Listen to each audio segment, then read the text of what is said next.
Programang ito ay rated SPG. Striktong patnubay at gabay ng magulang ang kailangan. Maaaring may masiselang tema, lengguwahe, karahasan, sexual, horror o droga na hindi angkop sa mga bata. Malalaman na ni Lilet kung ano ang koneksyon ni Patricia dito kay Vivian. Alamin natin. Welcome back sa aking channel, mga kaganapan sa Lilet Matias. Nakipagkita nga itong si Patricia kay Attorney Alon matapos malaman ni Patricia na nabuking ang relasyon ni Sabrina at Attorney Alon. Wika nitong si Attorney Alon, magtatagumpay na sana siya kung hindi lang nakiepal itong si Lilet sa relasyon nilang dalawa ni Ira. Sinabi nitong si Patricia, kailangan munang magpalamig nitong si Attorney Alon upang isipin nitong si Lilet pati na rin nitong si Kurt at Ira na wala siyang ginagawang masama. Gusto niya lang protektahan si Ira. Ayon ang plano nitong si Patricia.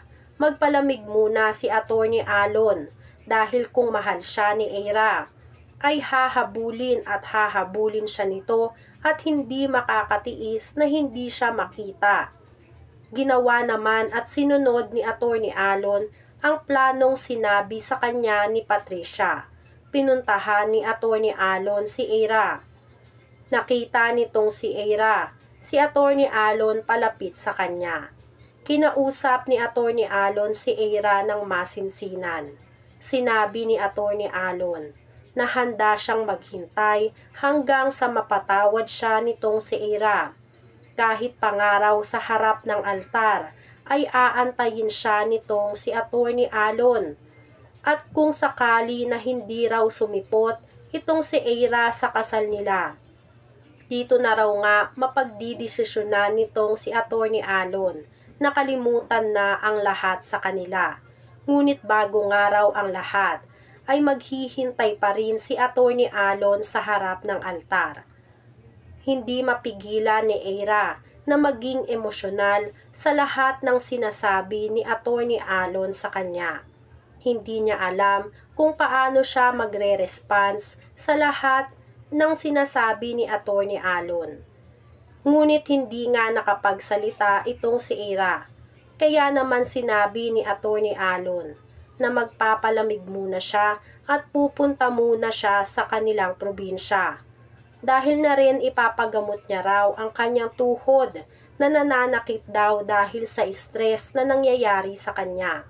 Napakarami raw ng problema ngayon ni Attorney Alon. Dagdag pa ang relasyon nila ni Ira. Kaya naman umalis si Ira. Umalis itong si Attorney Alon sa harap ni Ira. Naiwan si Ira na emosyonal. Hindi niya alam kung ano ang gagawin niya. Gustong-gusto niyang pigilan si Attorney Alon. Ngunit pinigilan niya ang kanyang sarili. Ayaw niyang magpaloko ulit kay Attorney Alon. Kaya naman hinayaan na lang nitong si Ira na umalis si Attorney Alon sa harap niya. Napapangisi naman si Attorney Alon habang nakikita si Ira na emosyonal sa kanyang pag-alis. Dahil sa nangyari, nalaman nga ni Lilet ang nangyari dito kay Attorney Alon na umalis na nga raw ito at hindi na matutuloy ang kanilang kasal. Tumawag kasi nga itong si Attorney Spunky dito kay Lilet at sinabi ang balita na umalis na ng Manila itong si Attorney Alon upang harapin ang kanyang sariling problema. Nagulat nga si Lilet sa nabalitaan niya. Kaya napagdesisyonan ni Lilet na puntahan itong si Ira. Narinig siya nitong si Tinang Ses. Dito nga ay nagalit si Tinang Ses. Tinanong niya si Lilet kung pupuntahan ba ni Lilet itong si Ira. Pagkatapos nga siyang ipagtabuyan nito at away-awayin. Sinabi ni Lilet ang kanyang rason. Kailangan ni Ira ng tulong niya. Kailangan ni Ira ng masasandalan sa ngayon. Dahil nga iniwan siya nitong si Attorney Alon. Alam ni Lilet kung gaano kasakit ang nararamdaman ng kanyang kapatid na si Ira. Dahil nga nakahanda na ang lahat ng para sa kasal sana nila ni Attorney Alon. Hindi mapigilan nitong si Tinang Ses na kontrahin ang gustong mangyari ng kanyang anak-anakan na si Lilet. Dahil nga sa dami na ng ginagawang kasamaan ni Eira dito kay Lilet, hindi na niya matiis pa na makita si Lilet na nasasaktan ng dahil kay Eira. Ngunit hindi na napigilan ni Tinang Ses si Lilet na magpunta dito sa Keystone. Nang magpunta naman itong si Lilet sa Keystone, pinagtabuyan siya nitong si Eira. Sinabi ni Eira na nagpunta lang daw ba si Lilet sa Keystone para makita ang pagbagsak nitong si Eira. Alam nitong si Lilet na ganun talaga ang sasabihin sa kanya nitong si Eira. Kilalang kilala ni Lilet si Eira, ngunit hindi nagpatinag itong si Lilet. Pinaliwanag niya ang kanyang sarili. Gusto lang di umano nitong si Lilet na nadamayan ang kanyang kapatid na si Eira. Ngunit hindi ito naiintindihan ng kanyang kapatid na si Eira. Dahil naniniwala itong si Eira na masaya si Lilet sa pagkabagsak niya. Pinaliwanag ni Lilet na hindi siya ganun. Dahil totoo ang pinapakita niya kay Eira na pagmamalasakit. Samantala, pagkatapos nga ng pag-uusap nilang magkapatid, nagdesisyon nga itong si Lilet na makipagkita dito kay Patricia. Tinawagan ni Lilet si Patricia.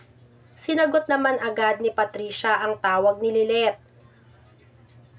Habang kausap ni Vivian si Patricia, nagawa ngang ma-interrupt ni Lilet ang pag-uusap nito at sinabi na magkita sila sa isang cafe.